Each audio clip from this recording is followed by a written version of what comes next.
नमस्कार, दर्श न्यूज देख रहे हैं आप। मैं हूं दिव्यांशु। बिहार की कटिहार लोकसभा सीट को लेकर सस्पेंस खत्म हो चुका है। आरजेडी सांसद अशफाक करीम ने इस सीट से चुनाव लड़ने से इनकार कर दिया है। आपको बता दें कि कटिहार सीट महागठबंधन के घटक दल कांग्रेस के खाते में चली गई थी।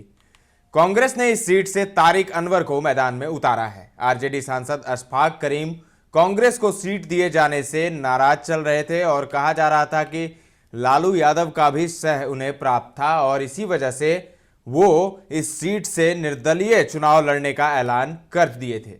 कयास लगाया जा रहा है कि आरजेडी आलाकमान ने इस मुद्दे पर अशफाक करीम से बात की और किसी तरह उन्हें मना लिया है। अब देखिए, लालू यादव के सह पर अशफाक करीम उबल रहे थे, दावा ठोक रहे थे लड़ने का, लेकिन अब जो बात सामने आ रही है उसमें आरजेडी आलाकमान ने ही उन्हें शांत रहने के लिए कहा है। बता दें कि शुरू से ही पूर्णिया और कटिहार सीट पर महागठबंधन में कांग्रेस व आरजेडी के बीच पेंच फंसा हुआ था। महागठबंधन में सीट शेयरिंग के बाद कटिहार सीट कांग्रेस के खाते में गई। अब पूर्णिया सीट को ही ले लीजिए।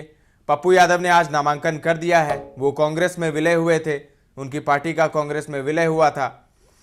तो ऐसे में अब पूर्णिया की सीट जो है आरजेडी के खाते में गई। आरजेडी ने बीमा भारती को वहां पर कैंडिडेट बनाया। बीमा भारती जेडीयू को झटका देकर आई है आरजेडी में, तो उन्हें कैंडिडेट लालू यादव ने बना दिया। और पप्पू यादव इधर अड़े हुए थे कि पूर्णिया ही लड़ेंगे और आज उन्होंने नामांकन भी कर दिया।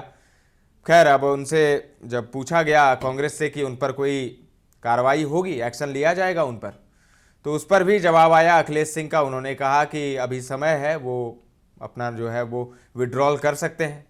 खैर, पप्पू यादव की बात हम लोग नहीं कर रहे हैं, बात कर रहे हैं कटिहार सीट की।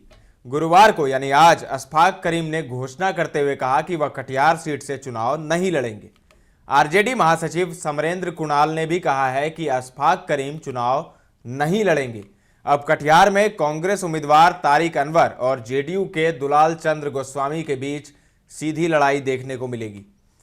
आपको बता दें कि अशफाक करीम ने निर्दलीय उम्मीदवार के रूप में नामांकन के लिए नाजिर रशीद तक कटा ली थी। कटिहार सीट के लिए दूसरे चरण में 26 अप्रैल को मतदान होगा। गौरतलब है कि अशफाक करीम ने 2000 में कांग्रेस के टिकट पर बारसोई से विधानसभा चुनाव लड़ा था। 2009 के लोकसभा चुनाव में उन्हें लोजपा ने टिकट दिया था। हालांकि दोनों ही बार अशफाक करीम को हार का मुंह देखना पड़ा। अशफाक करीम का राज्यसभा में करीब 10 दिन का और कार्यकाल बचा हुआ है।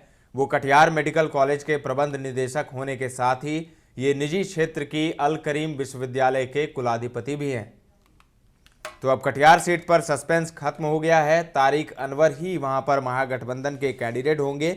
जो बात चल रही थी कि अशफाक करीम वहां से निर्दलीय चुनाव लड़ सकते हैं और लालू यादव का भी उन्हें सह था, एक तरह से कांग्रेस को कमजोर करने की रणनीति थी, लेकिन अब आरजेडी बैकफुट पर आ गई है और तारिक अनवर को ही अपना कैंडिडेट मान लिया है। अशफाक करीम ने ऐलान कर दिया है कि वो चुनाव नहीं लड़ेंगे। फिलहाल के लिए इस खबर में इतना ही। तमाम अपडेट्स आपको देते रहेंगे। बने रहें दर्श न्यूज के साथ।